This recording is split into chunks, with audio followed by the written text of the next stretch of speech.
It is visible, right? Yeah.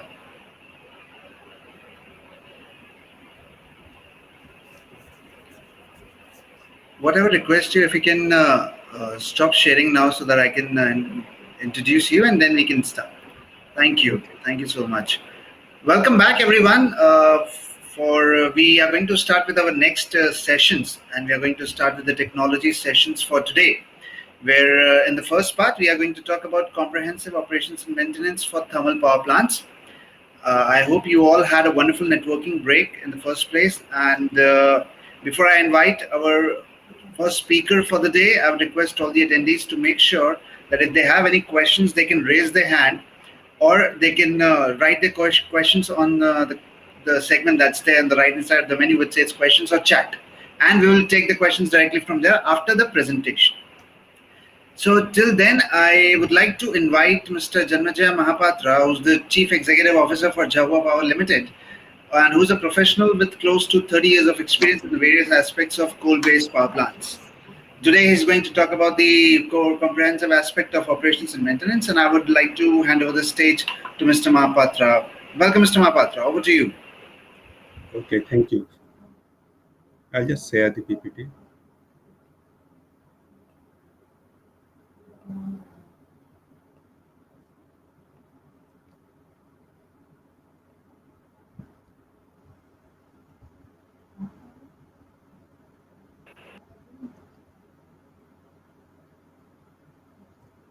Yeah, Akshay, is it visible? You have to select the presentation. We can see your Airs Meet screen from the board. No, I have already shared. Okay, what we can see is Amit. If you can minimize and open it again.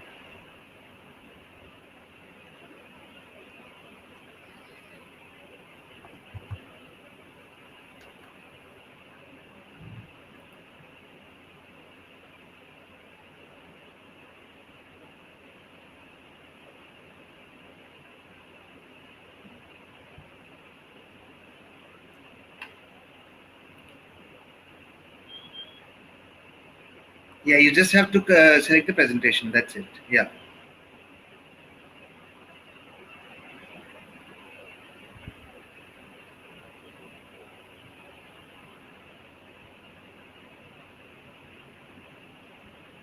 Has it come now? Is it there? You have to click on the one which you want to present. We can see 3 presentations. You can click on the one which you want to present. What you can do is you can, yeah, perfect. Now done? I mean, is it the it is in the Absolutely PPT. visible. You can set the full screen if you can. I have done that.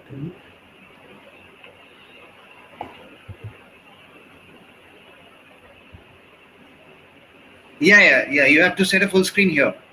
No. You open the right one. Okay.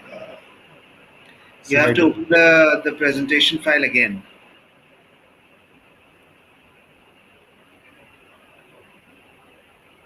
You can minimize the screen and you can open it again.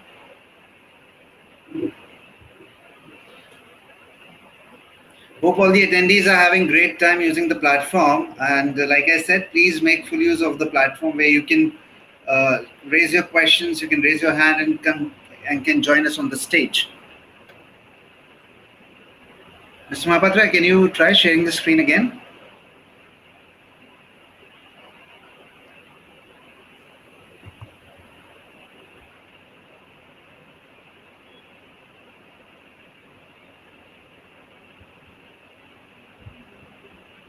It was actually visible, but then I guess you have to open it and share it again. Yeah, you just have to put it on a full screen mode in the slideshows section.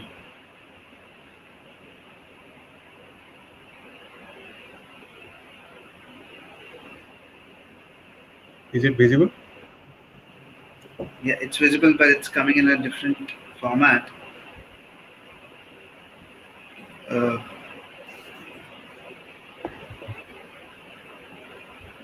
Yeah, if you can go to slideshow.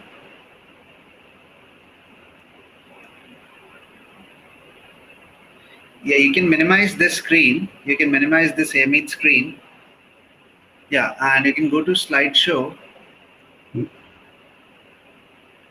No, it's taking you to presenter view. It's taking you to presenter view,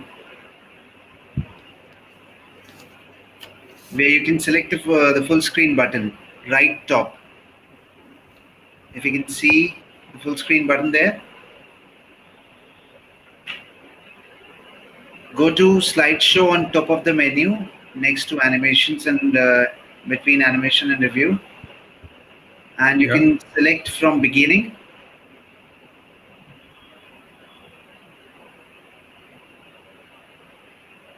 Okay, it comes like that on your screen. Not a problem. You can start with this. No, I can do one thing. Yeah, just hold on. Mm,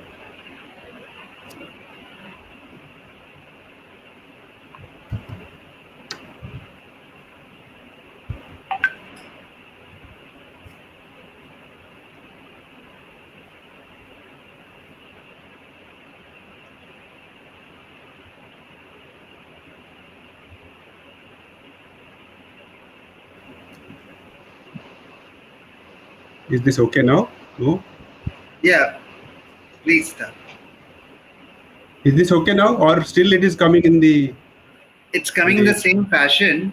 So better would be if you can, if you do not set it to slideshow and the previous, yeah, this one's better. You can continue with this one. But I guess there's some issue with the slideshow settings.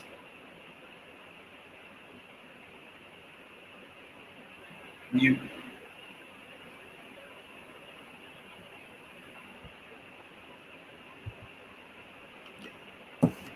yeah, this one's better. This one's better. We can see this one.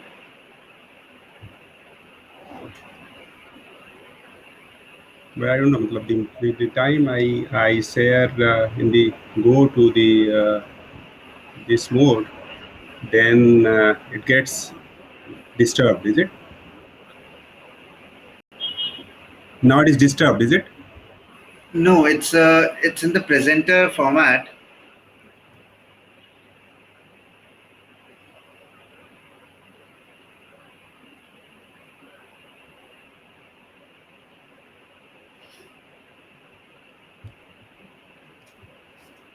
I'll just get some help.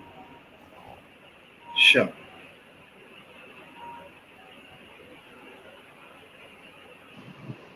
Hi, Mr. Mishra. This is Alok. I have just joined. Good morning, Mr. Mukherjee. Welcome to the event. Good morning. And just to understand, what is the way by which I can share my screen when my turn comes? By the You time will we are have a getting. screen sharing access where you can directly share it from your screen. But just trying to search the button from No, where I can do. you'll not get it at the moment, because the moment we will start with the session, Hello. you'll be able Uh-huh. to see that. Right. Understood. Thanks. No problem. Mr. Mahapatra, what you can do is you can start this slideshow and change the display setting. So I'll start. Yeah. And you can change the display setting, which is on top.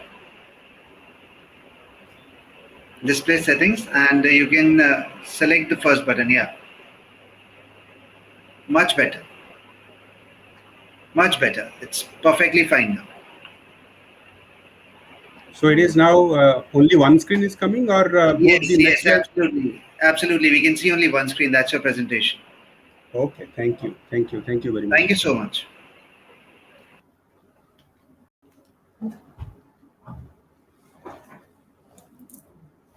So Akshay, with your permission, can I start now? Yes, please feel free. Please feel free. After a wonderful struggle, we are here with your wonderful presentation. Thank you so much. Okay.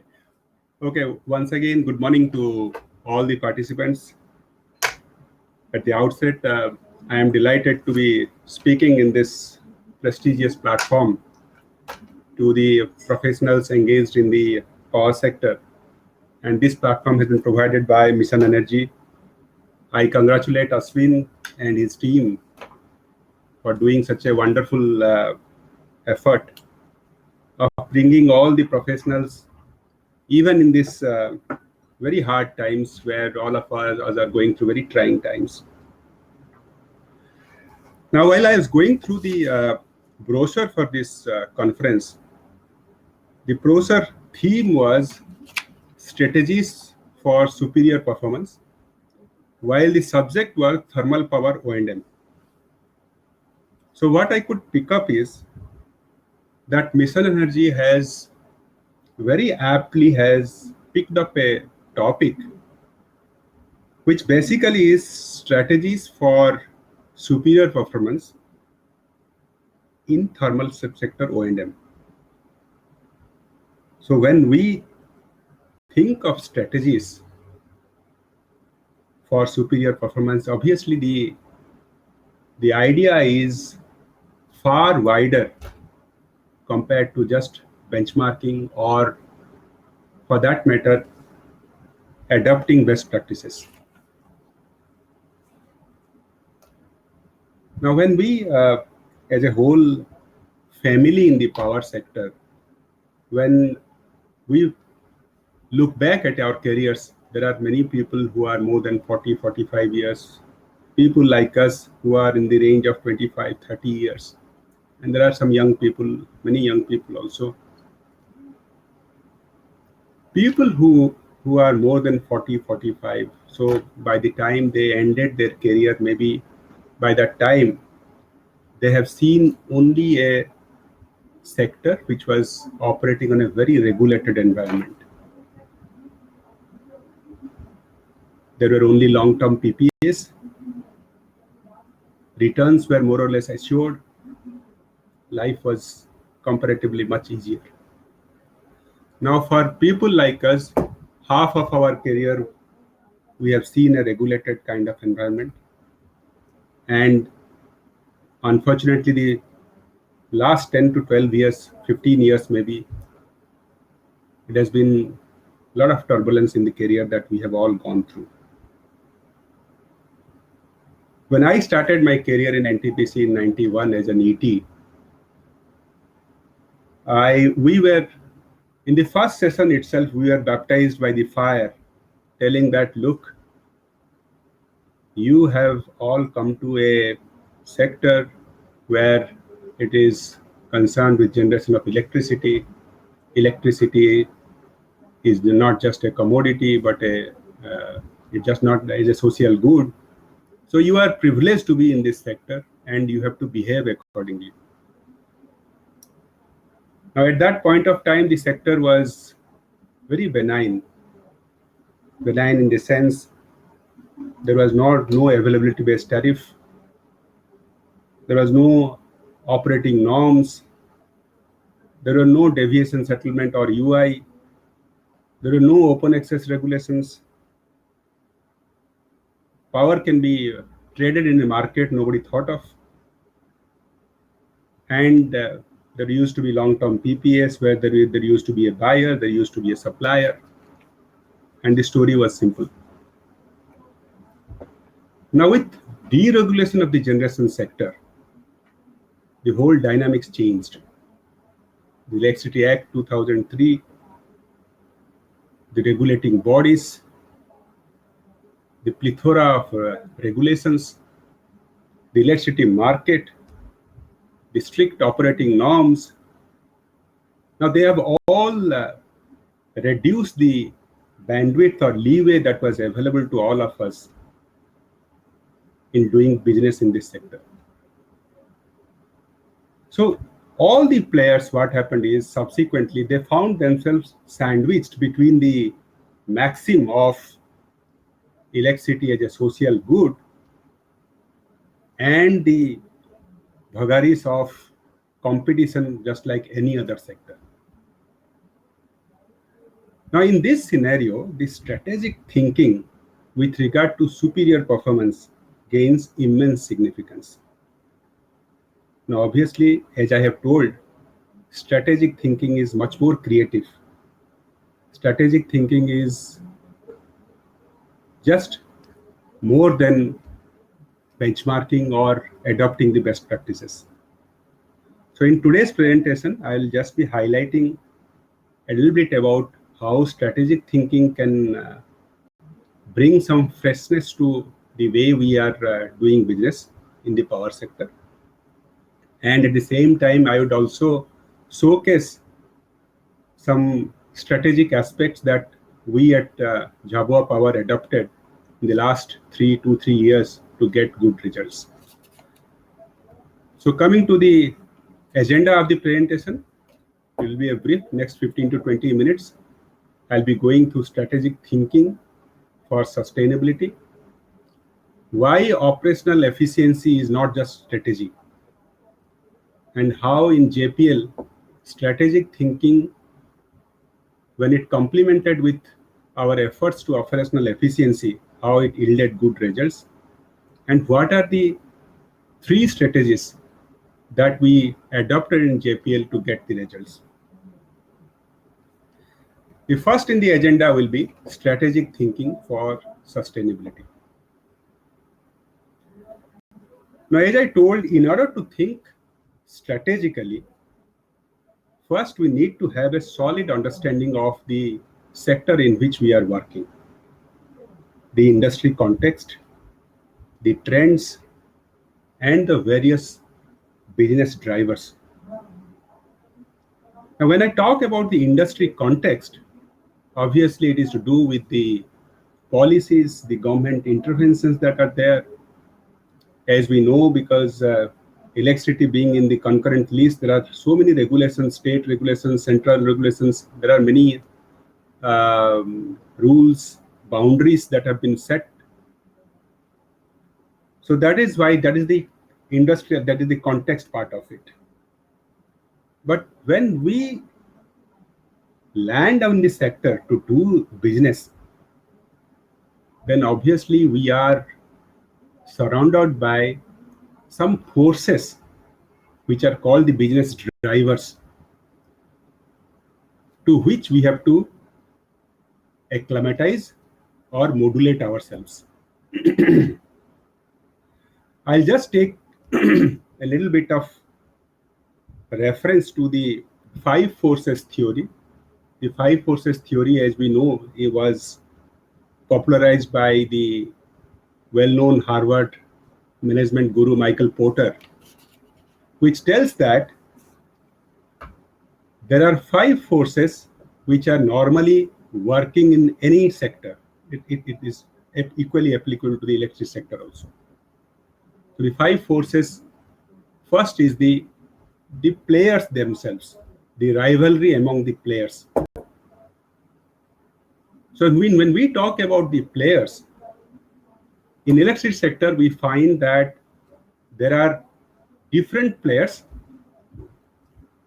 completely different in their characteristic. There are players who are government, there are players who are public sector, there are players which are private sector. There are players who claim, who are having a capacity of more than 65,000 megawatt, 25,000 megawatt. There are players who are in single digit capacity also, 1 megawatt, 2 megawatt. There are players with different outlook also. There are players who are there for a long-term vision. There are players which are having purely a strategic vision also. So different players with different mindset, with different outlook are available in the electric sector, thanks to the deregulation of generation and the various dynamics that happened after 2003 or 2004. Now let's consider the second force, the buyers. Now we all know that our buyers are the DISCOMs. What is the bargaining power of the buyers? Any one of us, if we are asked that today, if your buyer stops paying you, do you stop supplying power to them? We tell that no, we cannot do it. Now, obviously, then that clearly tells that the buyers have got immense bargaining power. When we look at the Prapti website, I think the dues from the DISCOMs have crossed 1 lakh crore rupees as of March 2021.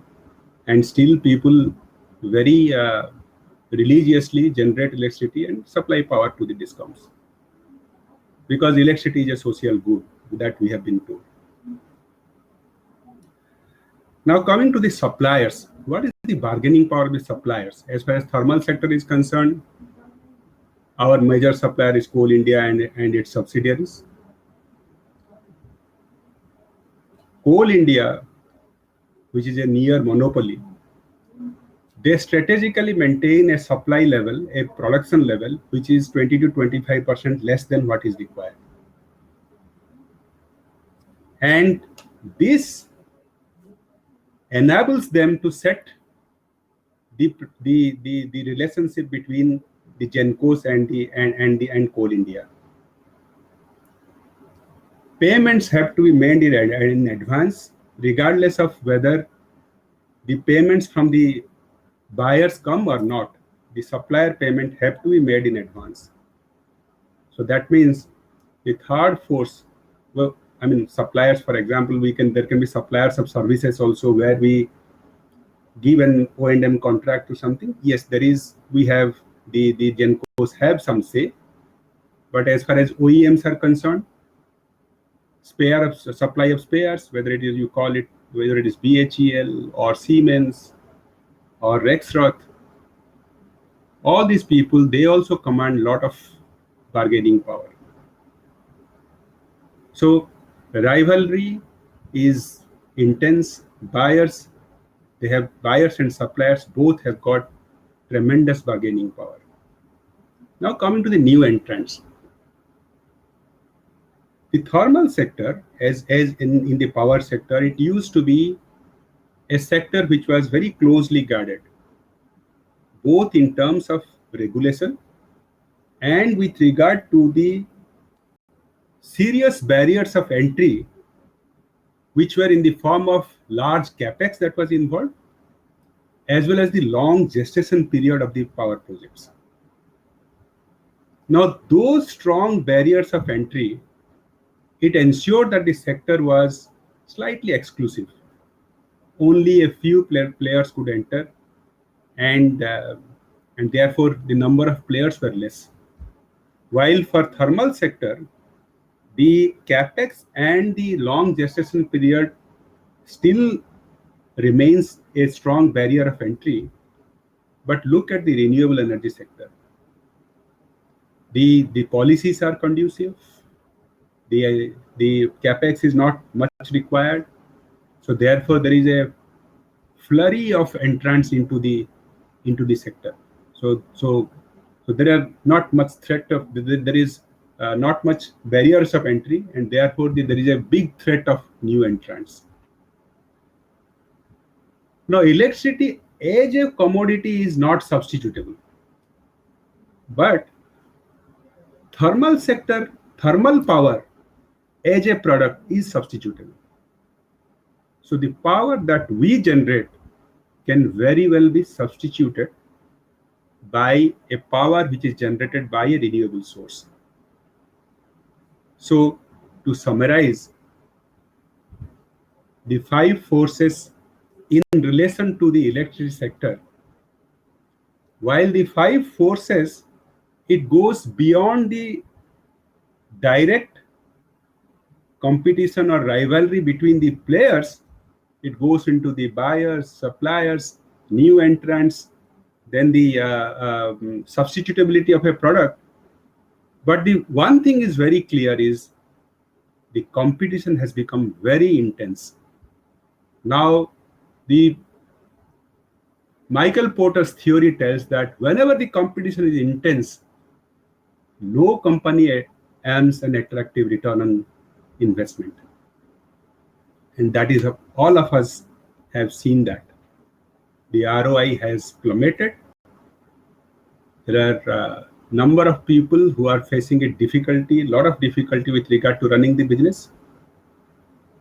Yes, with the 5 forces remaining high, there can be short-term profitability, which depend on a cyclical business cycle, or depend on weather. For example, a power plant may get scheduled in the summer or during the Rabi season or something like that. But obviously, the pain has increased. So it is very clear that if at all we need to be profitable in the long term, then obviously just based on superior performance will be difficult. Some long-term strategy is required. Now, I'll just tell about why only operational efficiency cannot be a strategy. Because we, as a player in any business or an industry, more often than not, we do not have much control on the 5 forces that we just discussed. I mean, if you are a player who is having significant influence through the policy making, or if you are so big in size that you can influence the opinion in the policy making, then it's different. But as far as 90% of the competitors in power sector are concerned, or players in the power sector are concerned, they have very little voice to or strength to modulate the power of those 5 forces. Now, in that case, why only, as I told, why operational efficiency will not be helpful is that though operational efficiency is essential, because operational efficiency just deals with how better, in a better way, we can convert the input into output, how efficiently we do it. But the biggest problem with operational efficiency is it is easy to replicate. When I know that such type of activities, if done in a power plant, it gives me result, yes, I can adopt it. And I think today, by the end of today, there will be many such best practices which will be shared by various speakers, and they will be implemented. But is it that only by implementing them will it give long-term benefit? That is the point which we are talking about when we are talking about strategic positioning. When we talk about strategic positioning, obviously we are talking about performing activities which are different from competitors, or doing similar activities differently, not just better than that, completely differently. And we have to do something which will be difficult to replicate also.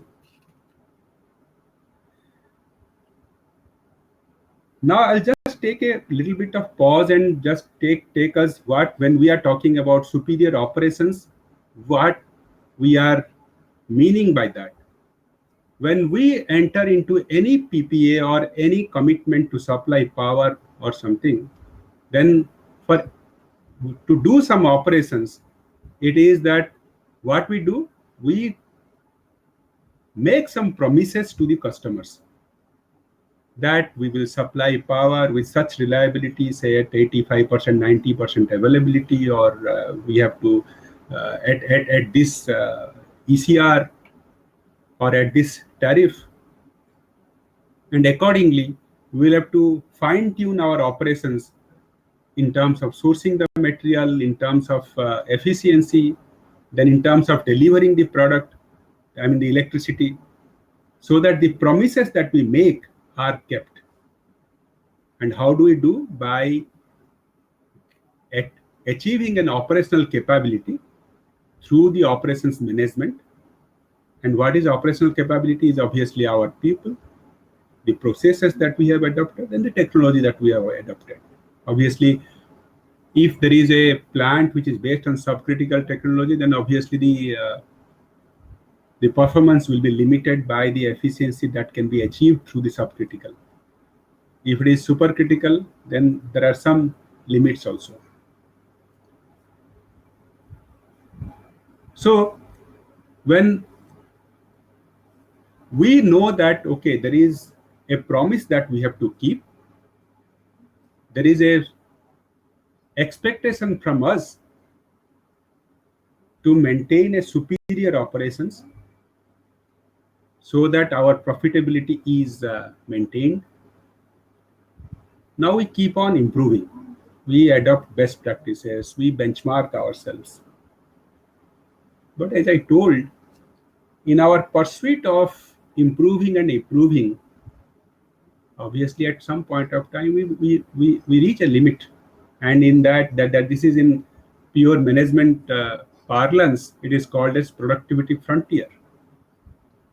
Now, as I told, if somebody is we are asked to reduce our auxiliary power consumption now from 6.25, 5.75, 5.5, then what? Reduce your specific station heat rate. Go reduce. Then you can't go beyond this particular limit. So that is the limit to which you can go. So purely based on operational efficiency or operational excellence, it's difficult to compete. And then, as I told, the best practices, they get very rapidly diffused. If I do something, then when I meet my friend who is in another organization, I tell that by adopting this, I have got result. Then obviously they also, if it is easy to imitate, then it also gets adopted there also. And many a times, for example, some cost-cutting measure or something, it looks very attractive to adopt, and then it becomes something where it is mutually destructive to both the rivals also. But if we know all these things, why the operational excellence, the superior performance has become such a buzzword in the industry? Because operational excellence is so seductive. I go on to the terminology of using seductive because most of us are required to prove ourselves. We need to give results in the immediate. And operational efficiency or excellence provides an avenue where we feel that, yes, it is actionable and it gives me tangible and measurable performance improvements. And then there are consultants, there are publications, there is Mission Energy also, who flood the market that what other companies are doing, what you are not doing, how you are getting, how you are losing. And when so many, then the social media also, and then when so much of news comes to you about how others are faring better in terms of operational superiority, then all the managers they hook up to that. They also try to emulate the best practices. But as I told, strategy is not just following what others are doing. Strategy is doing something unique and which creates a valuable position for yourself in the market. We have to do something which is different from the rivals. And while doing so, it is very important also to decide what not to do also, because strategy is dependent on what you do and what you decide not to do also. Now, with this brief perspective, I would spend only 1 or 2 minutes on why we think that whatever we did in JPL, in Jhabua Power, that yielded in the results. Because mostly when we think, we look at a scenario, then obviously we tell that why JPL is claiming that this has yielded results. So for that, I'll take it to a few slides. As you can see, the gross generation in the last 3 years, it has increased by more than 2.5 times. The PLF has increased up to 70%. Last year it was 70%. The availability was 96%. We were on bar for 350 days of the last 365. Last year 365 days. Last financial year of 365 days. Despite the pandemic, our APC we have been able to reduce from a high 7% to around 6%, though the PLF is only 70%. The startups have come down to only 8. The specific fuel consumption has come to 0.12. The DM makeup also, specific DM makeup also has come down to 0.25%. And we have achieved a GHR of around 2350. Now, these are the outcomes.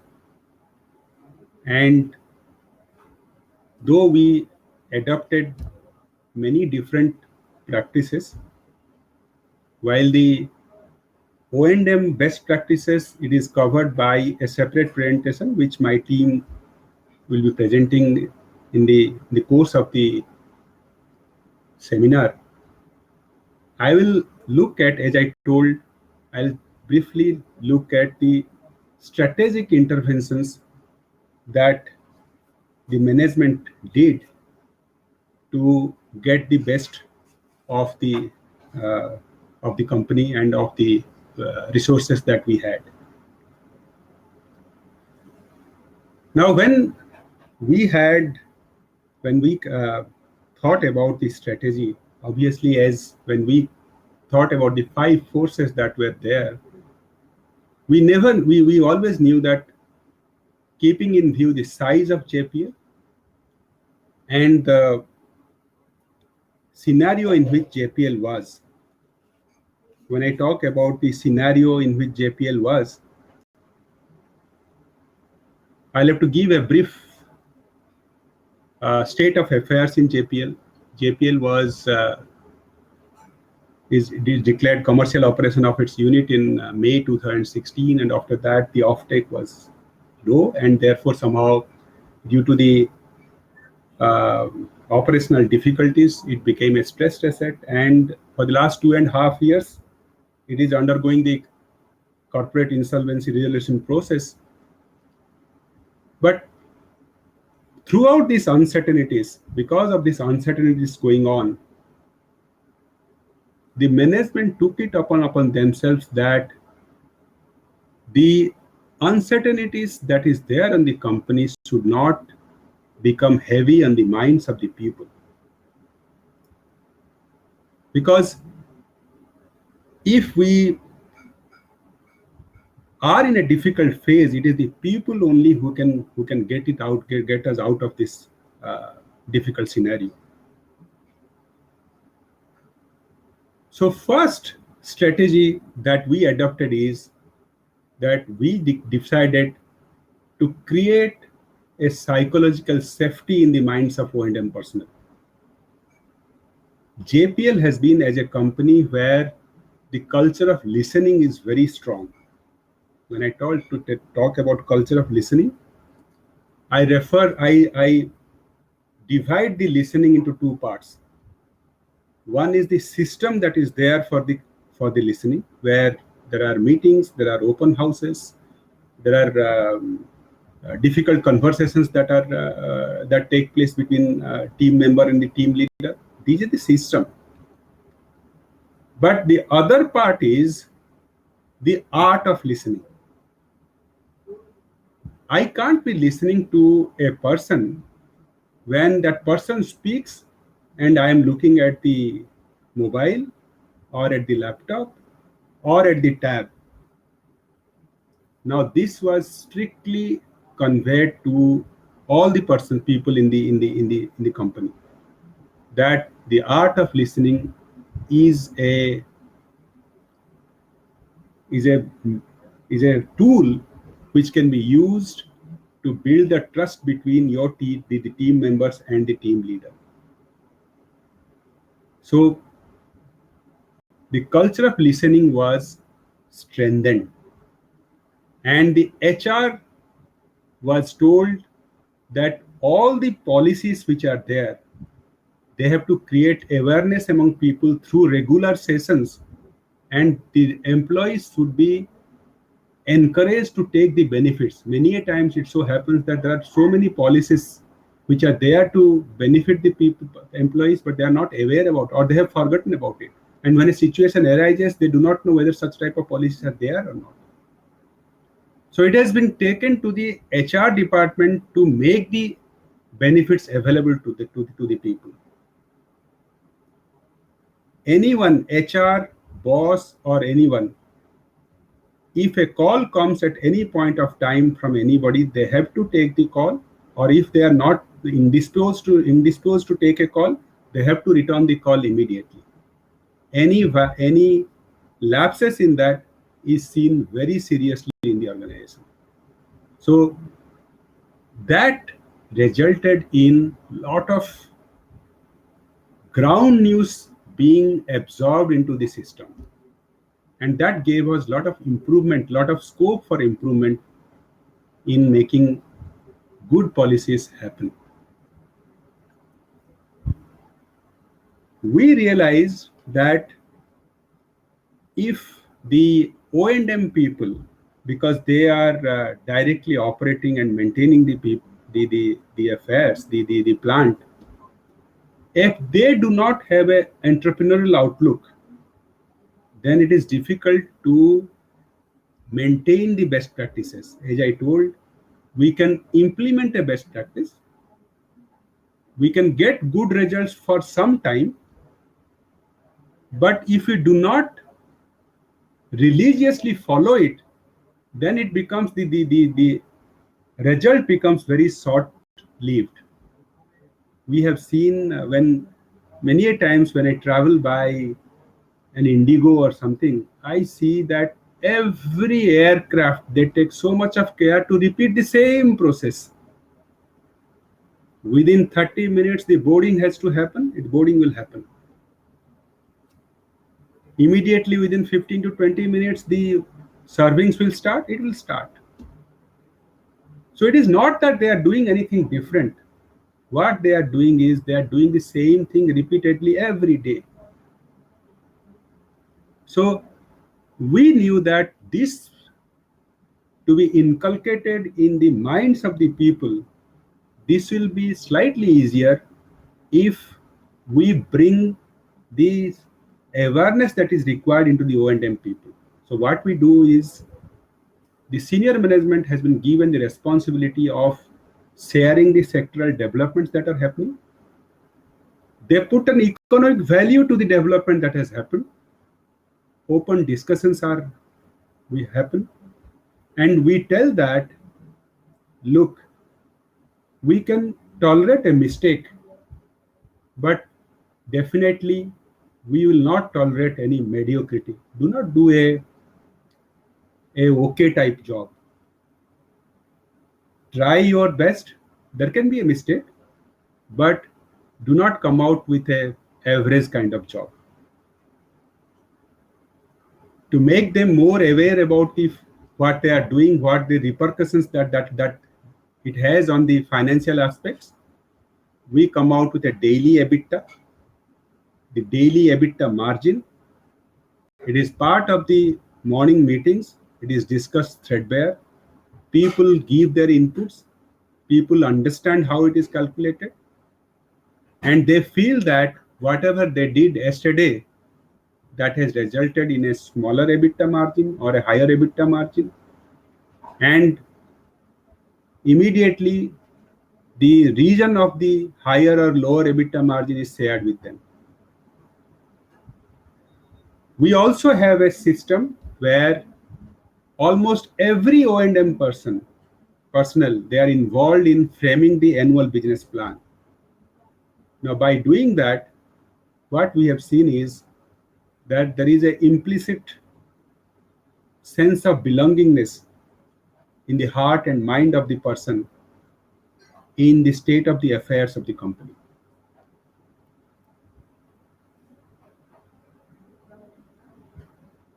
As we have told, we have always, as a company, we have always thought that our environment, society, and governance commitments are non-negotiable. We hold each shift of the operation, each maintenance department responsible and accountable for the emissions and discharge. There is a very distinct and well laid out ash utilization policy, water conservation policy, and that is reiterated regularly. The O&M people are also encouraged to take part on various CSR activities selectively so that they have a feeling of fellow feeling of the immediate surrounding stakeholders also. We try our best to build trust with our suppliers and customers through prompt disclosures. Anything that happens, for example, if when we went into CIRP or we went into, there are meetings that are happening. So whatever information that is required to be shared with the agencies, we share it regularly so that there is a trust among the company, the Genco, the developer, and the agencies also. And there is a strict no to unsubstantiated transactions. So we have a small team, but we have made up our mind to put in the mega efforts to realize the dreams of making this company a very nice place to work.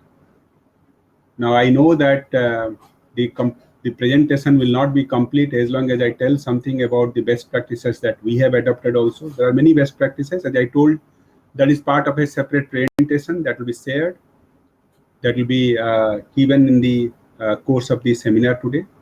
But yes, there are some very good practices like cross-functional safety work across the plant areas, optimization of coal bunkering and mill combination, optimizing approach for the load ramp up and ramp down. As I told, that is very important part of flexibilization of the power plant. Then the concept of area of ownership. Then there is a digital profile mapping of LP rotor coupling phase and catenary measurement. Health monitoring of conveyor belts through periodic belt mapping. And installation of belt rupture switches in the initial conveyor belts. There are, I think, hundreds that our team wanted to say, but I told that let it be a different presentation altogether. So we have made a beginning. I know that we know that we as a team, we know that it's a path which is difficult, but yes, with a little bit of hard work, dedication, fellow feeling, family kind of culture, we will be able to cross this difficulty. Thank you very much. Thank you, Mr. Mahapatra, for the presentation. I would request you to please stop sharing your screen.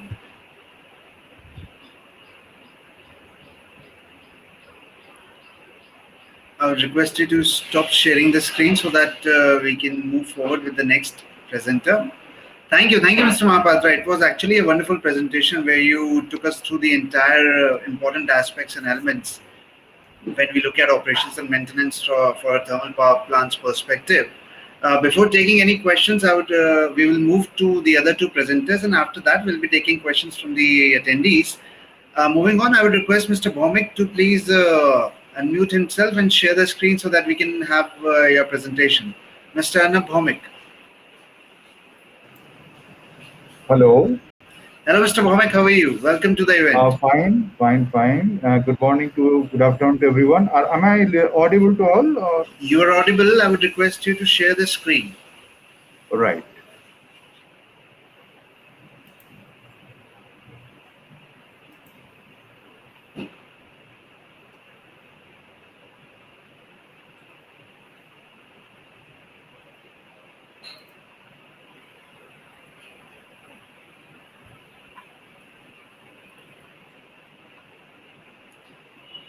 we are getting few questions from the attendees. So attendees, please feel free to write your questions, and we will be taking it after completion of the sessions. Mr. Bhomik, you have to click on the share on the screen button, share screen button, which is on the bottom of the menu, and then you have to open your presentation. Yeah, you have to select the presentation now. You can simply open the presentation and yeah. Request you to put it on full screen.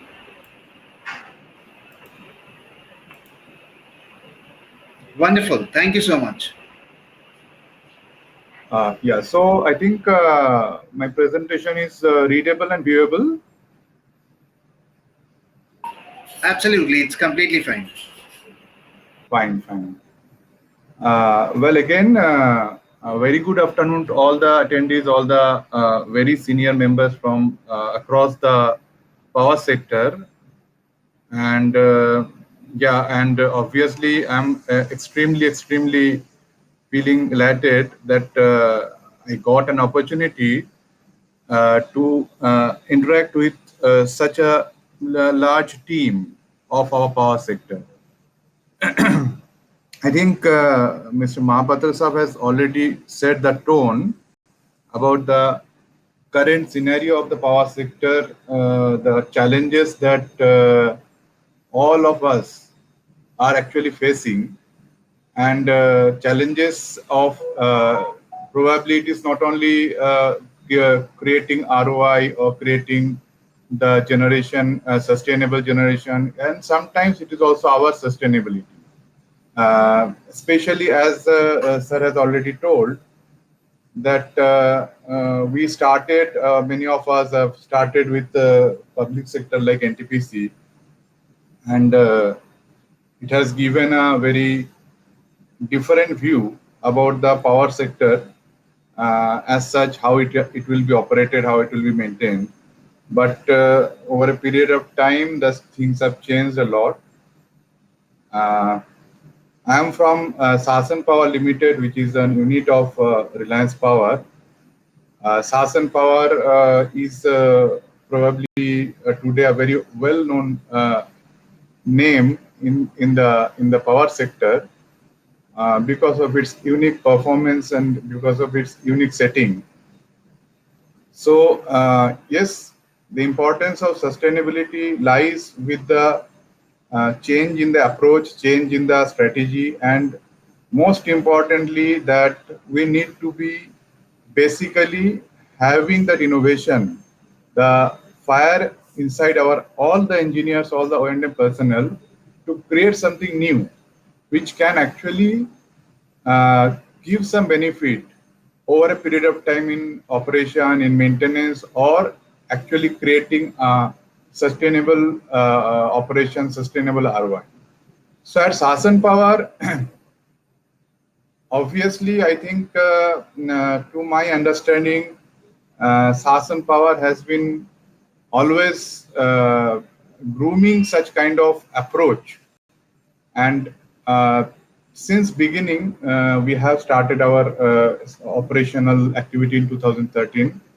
We have been doing so many changes, so many optimization, so many different approach that it is a part and parcel of our company to create something new every day.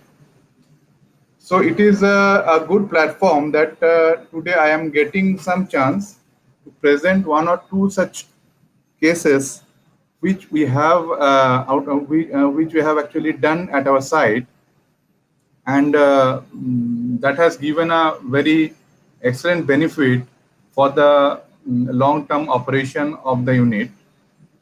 So the two case I am just going to present is one is the runback management in case of our turbine-driven BFP, and another point, another case I'm trying to present is occasional failure of blade pitch mechanism and how to do operational stability out of it.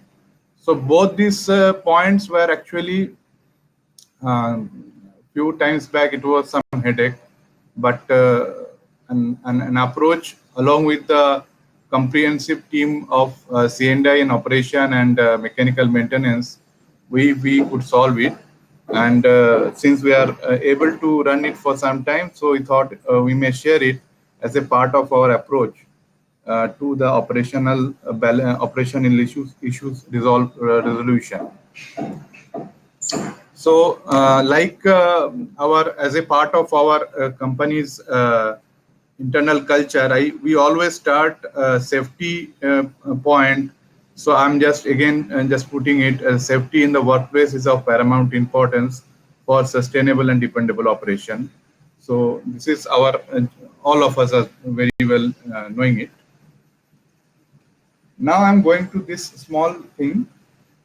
So, as you know that the thermal plant of 660 megawatt is having 3 BFPs, 2 running and 1 standby. In our case, these 2 BFPs are turbine-driven BFP and 1 motor-driven BFP is a standby BFP. What happens that this is a supercritical plant with a once-through boiler. So, originally, the design of the system has all the runback functions inbuilt, but we have faced multiple times a problem whenever we lose a BFP due to some issue. We also lose the unit 1 or 2 times. Why this has happened?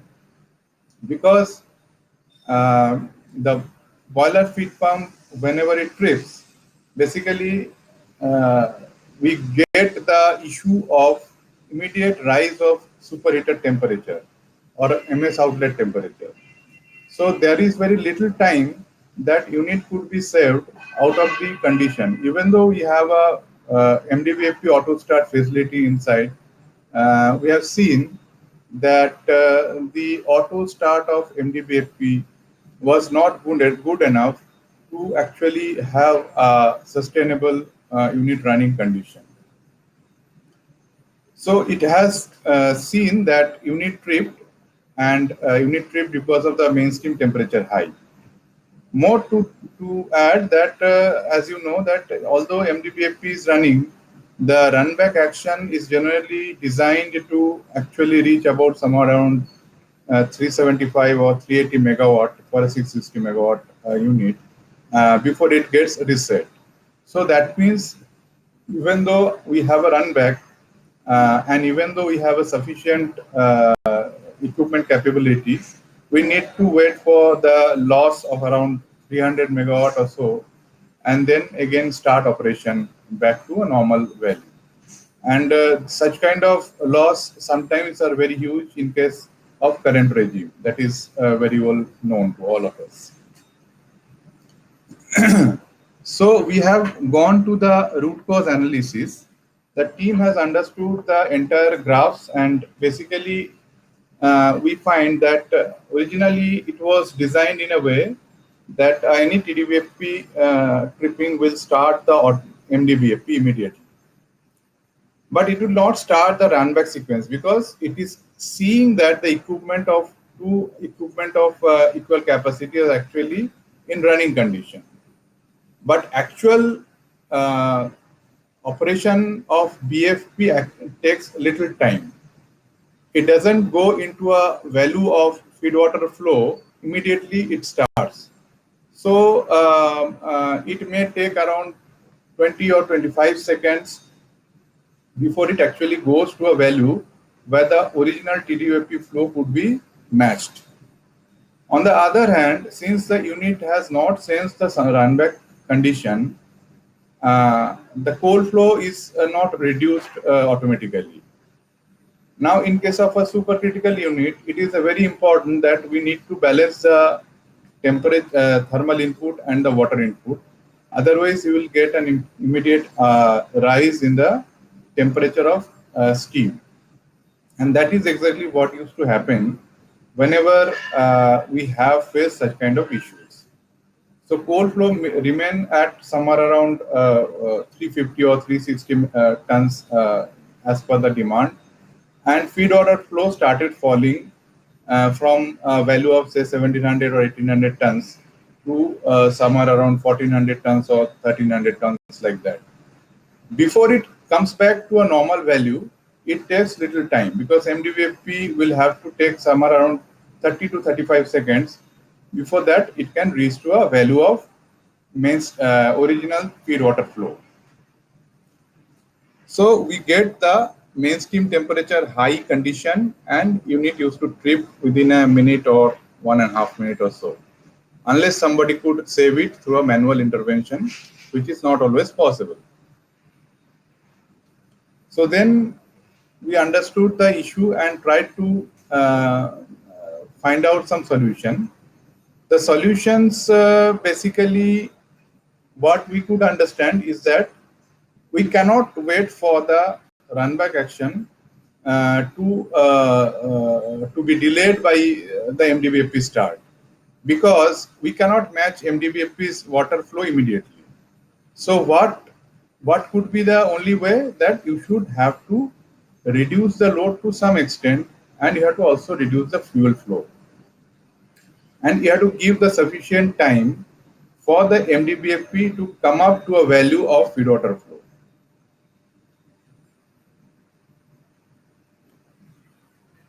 This 5-second delay that was originally inbuilt in the TDBFP trip for run back action to start actually was given to understand whether the MDVFP is starting or not. Well, more often than not, MDVFP will start, so this run back action will not actually initiate. Now we thought that this should not be the case. We thought that the moment TDBFP trips, we can clearly start a run back action so that fuel and the load can be reduced slowly. We get the 1 mil immediate out, so our coal flow has immediately gone down. In the meantime, MDVFP will start, and MDVFP start moving the scoop to a value so that it can get the TDBFP flow. This tracking was also created in the MDVFP scoop automation, so that it can memorize the original value of TDBFP running and reach to that value. But it takes some time. During that time, our load set point will go down, so the coal flow will also go down slowly, and feed flow will never have feed flow will never be so low that it can create the temperature rise.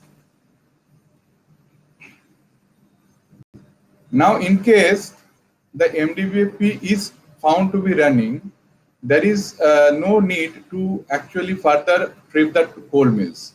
So what we can do, that in case the MDVFP is established within 5 seconds, we reset the run back sequence and stop there itself. So the load reduction is not that much. We can actually get the reset somewhere around 500 megawatt or so. So in that case, the MDVFP already achieves the TDBFP flow, and we are at somewhere around 500 megawatt. And then again, our run back system is reset, and then operator can take the unit on its own and quickly come up to a place of original generation. With this, we also avoid any loss due to the schedule mismatch, and we also avoid the actual tripping of unit during the TDBFP trip. This has actually been seen a few cases, and on all cases, we have successfully survived with the unit.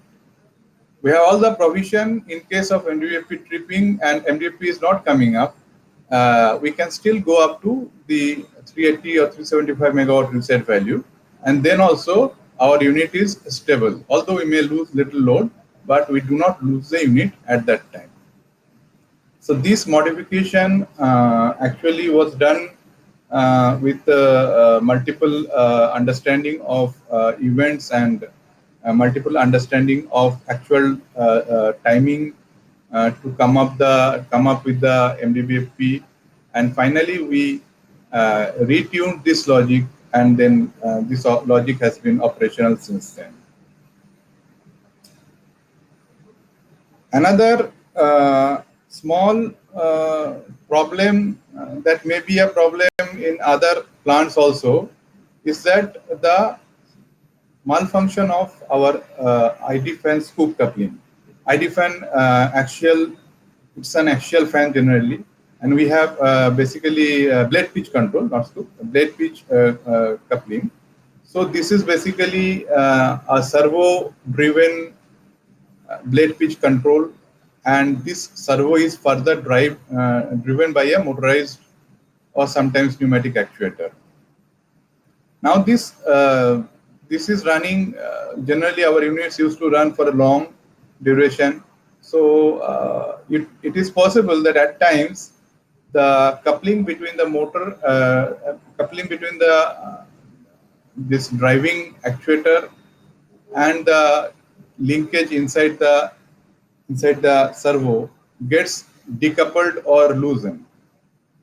Even it also happens that the actuator, which is actually a motorized control actuator, fails after some issue. So these two issues, at times it may come maybe once in a year or something like that, but it causes a very unsafe condition in the unit. We have seen that this condition actually created the ID fan to lose its capacity. Basically, one side of our ID fan is almost unloaded. In that case, we cannot have such a good furnace pressure, and we have a shooting up of furnace pressure and even unit tripping 1 or 2 times. So this problem is one part is that how to maintain the blade pitch. So that is a part which we can do after opening up the casing, etc. But the immediate issue is that how to avoid unit tripping and how to be within the nominal zone of furnace pressure. So this is again understood that one fan is generally 50 to 60% load it can carry, and blade pitch mechanism you cannot basically understand from outside, and control room obviously they cannot understand it. So first point was to how to quickly alert the operator, and the only way it can be done is using the monitoring of ID fan current. So ID fan current, we have seen that the nominal value may be around 160 amperes or 170 amperes. But in case of blade pitch failure, basically delinking, it will go to somewhere below 90 amperes. Basically, it's a condition of minimum blade pitch condition of ID fan running. So this is one way that we can understand how the blade pitch malfunction can be identified. So we have created such kind of logic that the fan has been given sufficient demand, but it is not having current more than 90 amperes. That is taken as an alert. But the second point is alert can be one part. Operator cannot quickly resolve to any action unless and until they are very quick and on the toe. And we have again the option to use the run back. So we thought that this condition can be as good as an ID fan run back. The only way we thought that we compare the ID fan current, and that must be taken from 2 separate transducers so that we don't get into a wrong operation. We took 2 transducer in ID fan feeder, and we took the position demand of blade pitch, and finally we created that the ID fan is not actually operating on its actual value, and we should take it as a ID fan trip condition. With this, we created ID fan blade pitch trouble to initiate a run back. The run back is anyway known to all of us. It will create the unit to go down to a load of around 380-400 megawatt, and unit will be stable after that. And with this, we avoid any shooting up of furnace draft, which is a dangerous condition. And this is armed at a condition of more than 400 megawatt load. So with these 2-3 small modifications, now the unit is more safe in case of a ID fan blade pitch failure. And this is also ensuring that we don't lose the unit in case of such problem. And I think these two point is what is more important in presenting these two cases is that we have found the solution from within, and we don't look for the outsiders, outside consultancy or outside OEMs, so that they can give you the solutions. Here, importantly, we understood the capability of the DCS system and the operational ability of every equipment. And then finally, we created the position of logic within the original framework, so that basically the cost is almost bare minimum, but the even if you can understand, even if we can save the unit even a one time in a year, a 660 megawatt unit, the return of investment is obviously infinite times. And these two modifications are just a glimpse of so many things that we do at Sasan Power Limited. And just to present a case where our attitude to operational and maintenance excellence, and at the same time creating something which is new, which is unique, which is new, and which is cost effective, and done all through our teams. So these are the things I am happy to present to all the audience and share these cases. I am trying. I'll thank the Sasan management, our team of operation, C&I and mechanical team, that we have basically achieved these two modifications and getting the benefit to the Sasan Power Limited. Thank you. Thanks. Thank you, Mr. Bhowmick, for delivering the presentation and sharing the updates from Reliance Industries. Moving on, since we are running a little late out of time, I would request Mr. Mukherjee to please take over the stage. Mr. Mukherjee, are you there?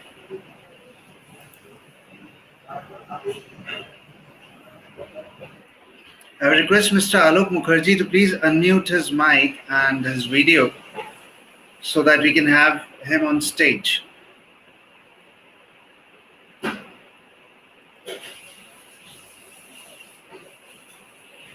In the meanwhile, we have received multiple questions from the audience, where I would request all the attendees to share their questions, and we'll be taking it after the session from Mr. Mukherjee. So, Mr. Mukherjee, I would request you to please join us on the stage by unmuting yourself.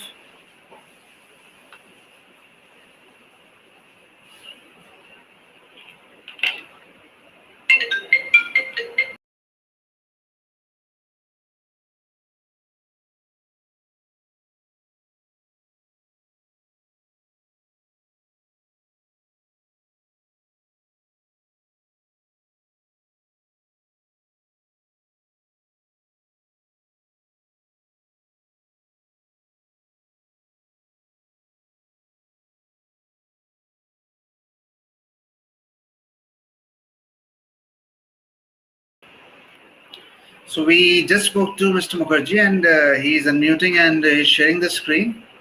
And in the meanwhile, we have received few questions for Mr. Mahapatra and Mr. Bhowmick from our industry colleagues who has joined us from multiple thermal power plants.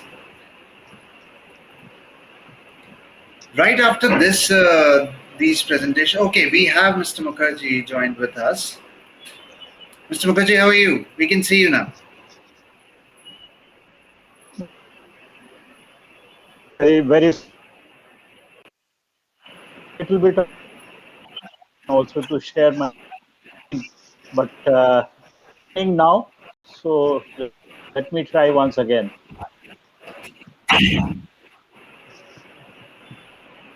What I would suggest you is Okay. to put your thing.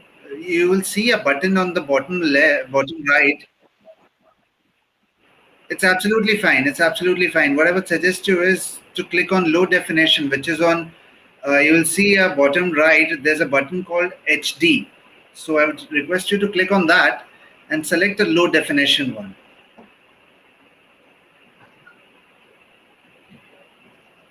Okay. Yeah, let me do that. I've done that. Now let me try a Wonderful. screen. So,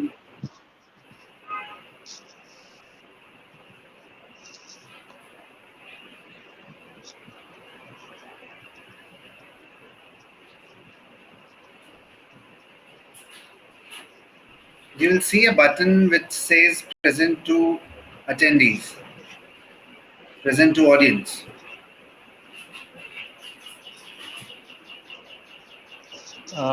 Minute. Present to audience. Let me Yeah, you have to click click on on the present to button audience and beside then share this screen. unmute button. Right next to Yeah, unmute button is a I'm button trying to which do with an that, up arrow but says some present of, to audience. Then you have to click on share screen. yeah, I'm doing that. I'm doing that. Sure.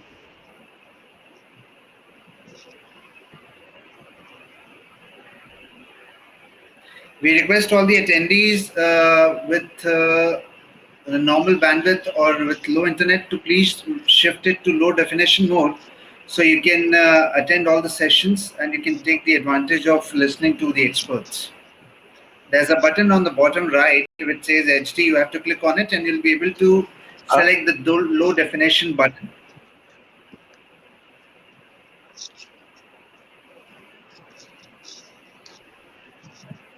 Okay, Asha, if it is okay with you, I'll start my, session. Let the presentation, because the first few slides are very general slides only.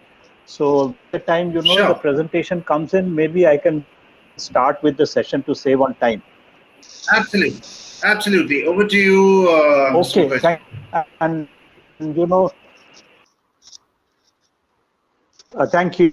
And let me at the outset, thank Mission Mishra in particular for arranging this session. These are difficult period, and it is to the credit of organizations like Mission Energy to at least get these sessions going, so that we not only come together with our best practices, with our shared experiences, but also to take this whole movement forward related to networking with fellow professionals in the power sector. So, for today's presentation, I wanted to speak about digital intervention in power plants. So, the question will come, why particularly digital intervention? Uh, in that context, let me tell you that when we are talking about power plants these days, we are talking about terms like digitalization, then digital transformation, digital intervention. Now, for this presentation, for this session, all these things you can consider interchangeable. I am putting all these things in one basket and then trying to share with you why this is important today, why it is more important than any other time in the history of this power business that we speak about this digital transformation or digital intervention. Now, we all know that the conventional power plants today are not the same as it used to be a few years back, and my previous speakers have dealt with on that issue, and they have spoken from different perspectives. But the perspective I am going to share today is the one how we make this whole business relevant and more competitive in the days to come, when we have, this threat. I wouldn't say threat, but we have to share space with different types of energy, and most, the potent among them is the advent of renewable energy. So this has put in different dimensions to not only the way we do our business, but the way we do the O&M of our plant, and we do the operation of these power plants. So the first thing that comes to our mind is the cost competitiveness. We have to compete with the lower cost of power being offered by renewable energy and with other sources of power. So we have to have another look at how the pricing of conventional power plant is placed, and where does the operations of the plant play a picture. And when I say operation, it includes operation and maintenance. The second thing is, there is now a huge concern and huge uh, sort of a talk, and which is rightly so, about the environmental issues related to the conventional power plant, and what effect it has on the climate change. And with that in mind, it is now more and more important that we improve the efficiency, which means that there is less emissions, less, especially the carbon dioxide emissions, with respect to the same amount of power which is generated. And above all, last but by no means the least, is the concern about the personnel who are there at the plant site, their well-being and their safety. And so, if we have to remain relevant, if we have to remain competitive, if we have to take care of the environmental concerns, if we have to take care of the safety of our personnel, then we have to do something different. And here, digital transformation or digital intervention can be a game changer. So this is where we come in. So I'm, still, there is a problem with sharing of the slide, but I'll go ahead nevertheless. So, the next slide, which was there in my presentation, which showed that in a conventional power plant, how we had started initially with, hardwired, instrumentation, relay based instrumentation. And there, even in those plants, we had moved into, solid state instrumentation with, software based controls. And that had led to a sea change in the way the power plant operation and maintenance could take place. For starters, we know that, in the earlier types, we had each control room corresponding to one power plant. But by these digital transformation, we could now have common control room for two or more power stations. And that was a huge savings in terms of instrumentation and the utilization of the operating manpower. So the benefits could be seen immediately once these started happening. And as it happened in the case of other aspects of the power business, one thing leads to another. With that, came that, while we are comfortable with having, digital control system as far as operation of the power plant, why don't we do something to change the way we operate the whole business?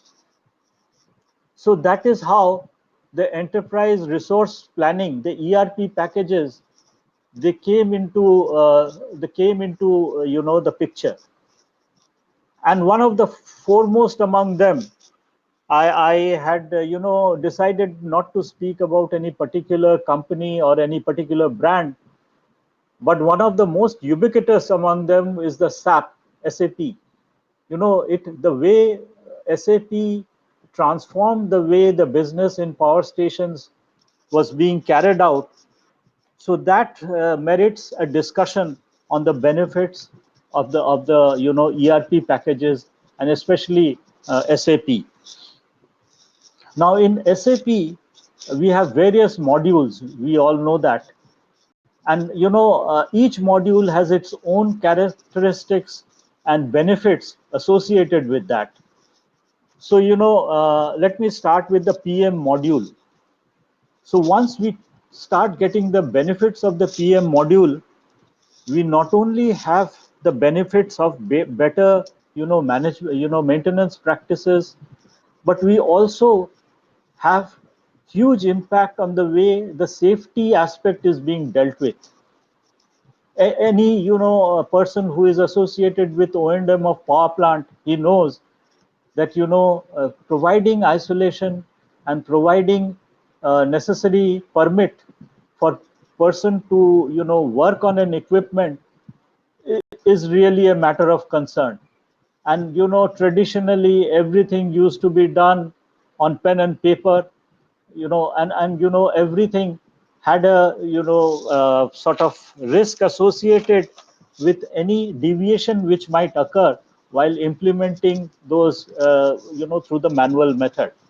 So here we could straight away get the benefit of having everything in a system which was uniform for everybody, and straight away we could see that there is a reduction in the amount in the incidents which could have resulted because of some deviation on related to safety. Then we had we incorporated uh, the PS module, the project management, and we could see right from the project management stage, if all the data of all the systems are captured there, then this can have a benefit when we are dealing with the O&M phase, during the O&M phase. But most important of all was the FICO module, where all the materials management and all the financial aspects, they could be dealt with in one box. So we could avoid multiple data entry for the same type of job, and we could have our reports and all the associated data related aspects of the monitoring of the plant in one, from the one software itself. Having got the benefit of such software, then we move to the next phase. And see that can we do away with the paper itself from the way we run the business. And therein the DMS feature of SAP, the document management system, that comes in so handy. So despite the skeptics which are there in traditional power plants, who always feel that really can we really do away with all the paraphernalia related to procurement, the filing system, etc. So the document management system is a big eye opener when it shows that even during remote working, especially, which was the benefit was evident during the pandemic, that how the movement of files, movement of papers, and very unnecessary presence of people in the offices can be taken care of by this software.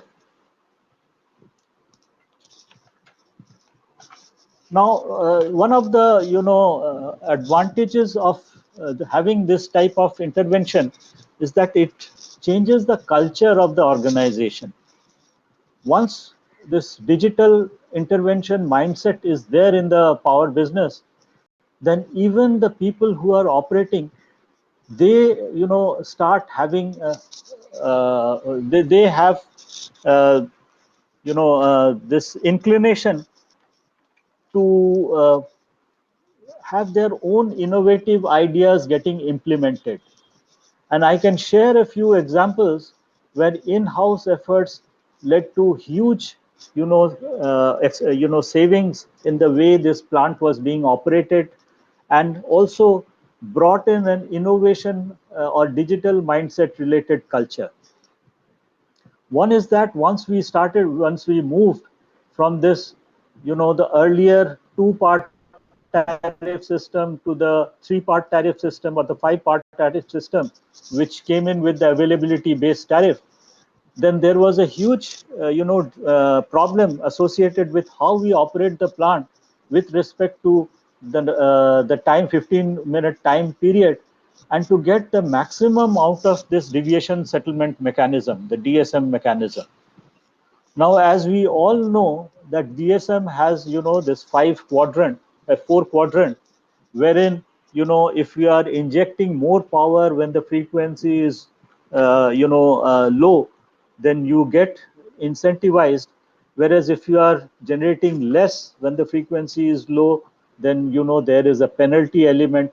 And the similar thing, the vice versa happens when the frequency is high, because if the frequency is high and if you generate low, then you have some savings for the company. And if you generate more, then you get sort of penalized directly or indirectly.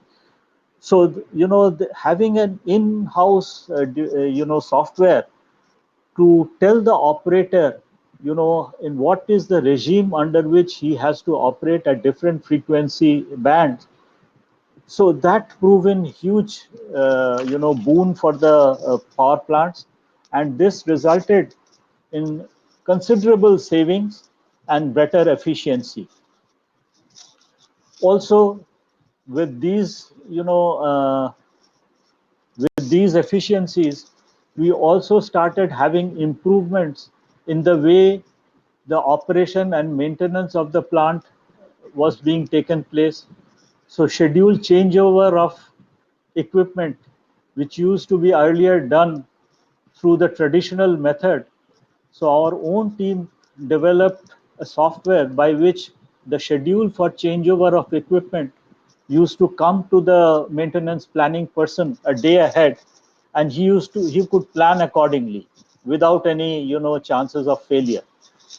So these were some of the advantages of having a culture where people thought of innovation with the help of digital transformation or digital intervention. Also, along with that, there were ancillary services vendors which came into the picture, and we took advantage of that to have performance optimization software, because we all know and we have discussed that to remain competitive, how we have to improve the performance efficiency of the power plant. But that is easier said than done. To do that on a real time basis, we have to do an elaborate exercise. How do we segregate the losses, whether these losses are controllable or non controllable, whether these losses can be quantified and tagged on to the operational parameters, so that by improving the parameters, whether there can be improvement. So for these problems, some solutions came in the way of some solution providers like ETA Pro or PADO, and even some of the vendors, the equipment manufacturing vendors, they also started supplying these solutions along with the main package. So with that, we got all those facilities which the operation engineers always wanted. And apart from that, they could also do some what if analysis, that if I change certain parameters, what is going to be the effect on the heat rate of the plant? Where do we gain in efficiency if certain parameters can be manipulated or can be changed with respect to the operating regime? We could also see the various equipment stress related to the various changes in parameters. Apart from that, we had optimized unit control. At what time should we do the soot blowing? Whether we are doing more soot blowing than what is actually required, thereby putting the equipments to greater stress. So with these digital intervention, the solutions were there, and that came in very handy for the operating plants. The next phase of digital transformation came in when we started using robotics, artificial intelligence, then CCTV based surveillance into the power business. Now we know that there are many areas in the power plants which are really inaccessible, and it has not only implications for the maintenance or the operation of the plant, but huge implications with respect to the safety standards being maintained. And there are places where if we can use through robotics or through the use of camera or through use of any other artificial intelligence, then the requirement of a person going then and seeing for himself, that is reduced, and thereby this has a huge impact on the safety performance of a power plant. And apart from robotics, one thing which we also started using in a large way was the application of drones. Now, with the application of drones, we could do many of the tasks which had to be done tediously through manual mode through the through these equipment. And one of them, I can say, is the coal stack, the coal stack measurement, the visual inspection of switchyards, and visual inspection of any defect in the cooling towers, in the in the upper area of the chimney. So those things become very easy, and apart from our access, those things also provided a archive of all the inspections which were carried out. And so with this huge amount of data, it opened the door for further imagining how we can do business going forward, and how we can use this data for better application in the days to come. With these things in mind, the next desire for better performance came in the form of how we can utilize all these things in one platform, or through a single binding platform wherein we can get the benefits of everything. So with this, the new studies, new efforts are being made uh, in the area of remote monitoring through internet and application of internet of things in the power business.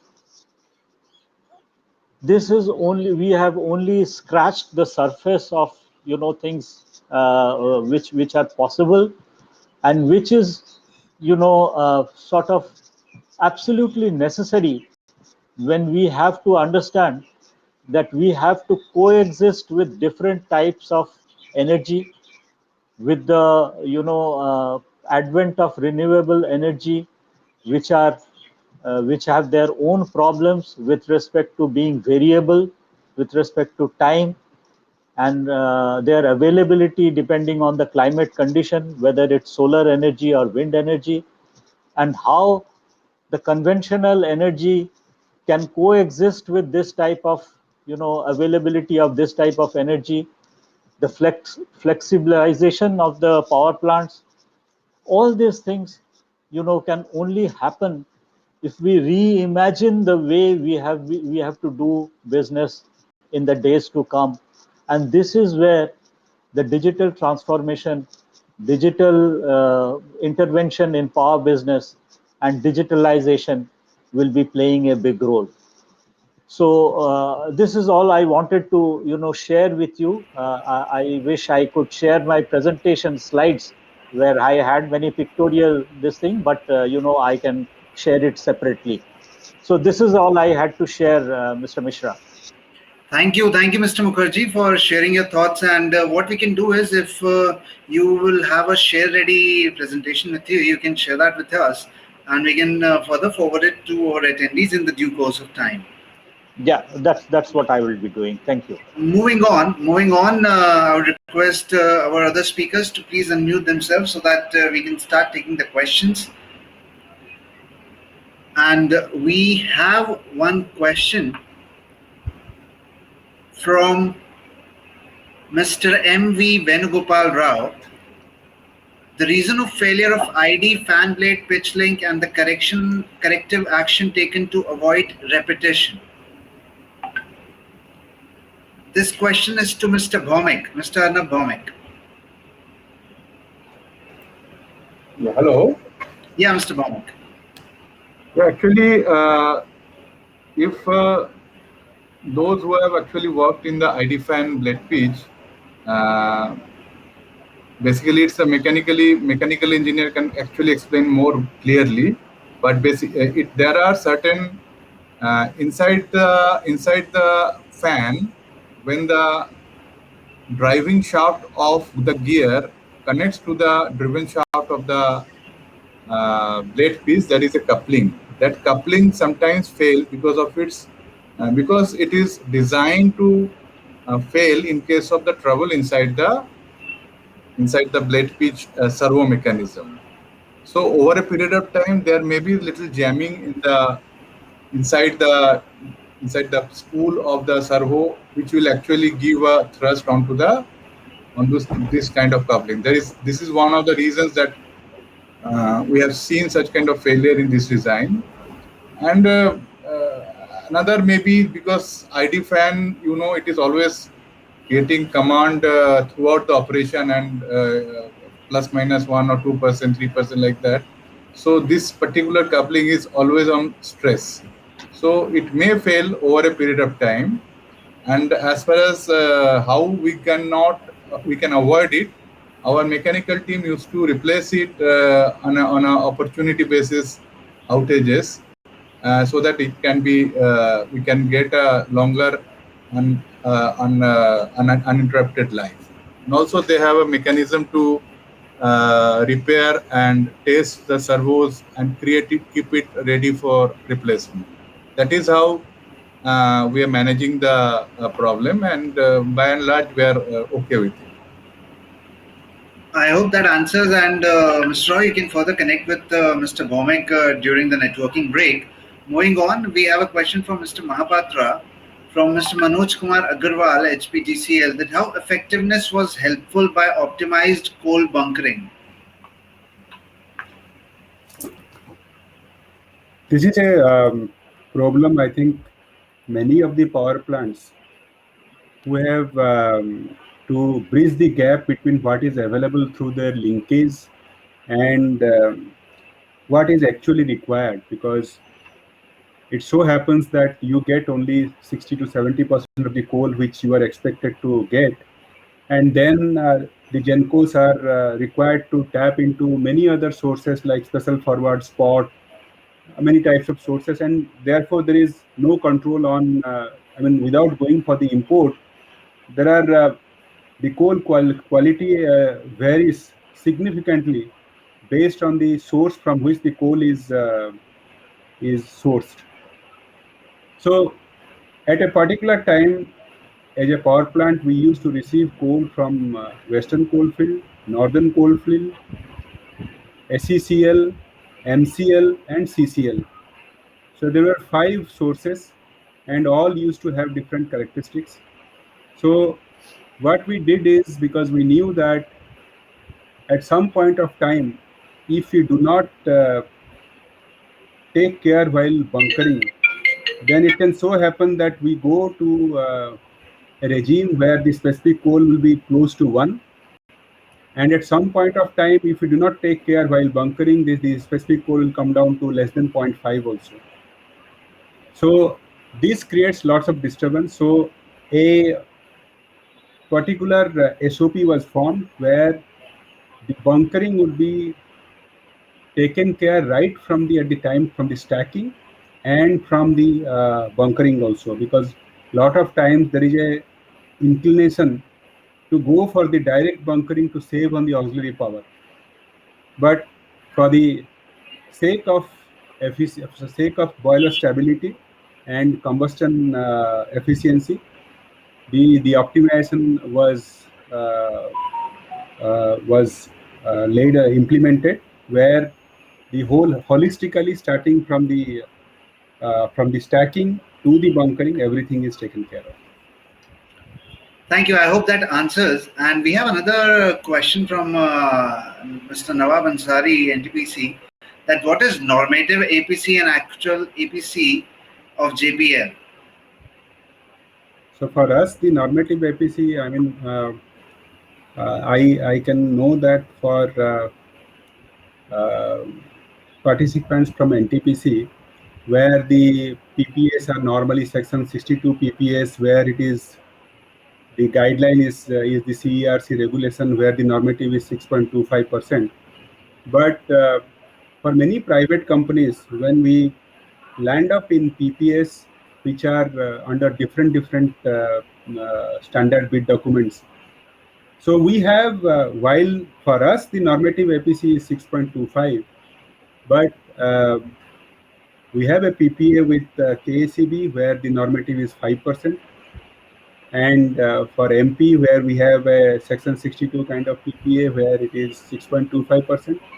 So, I mean, on a lighter note, I also do not know what is the normative for me. But yes, the design, we go by what is possible as per the designs, and we set it that way. So, so coming to exactly answering your question, yes, for as a unit which is 600 megawatt subcritical with 2 TDBFPs, as per CERC regulation, the normative is 6.25. And there's another question attached to that from Mr. Suresh Parnathaman from NTPC again, that what is the ECR of JPL? Okay, ECR of JPL again, because the question has come from NTPC. For NTPC, because the PPAs are uniform, because it is as per the CERC regulations, you have only one ECR. But I will not, I can, because ECR for KSEB is on different parameters. For Kerala is a different parameters, because as I told you, the normative APC is 5%. The GCV that is to be considered is different. It is the mean value of the band. So it is ECR for KSEB is different, ECR for, but if you ask me the generation cost, yes, I can give you an answer. If it is the, I mean, if ECR is the generation cost. So generation cost depends on the landed cost of coal.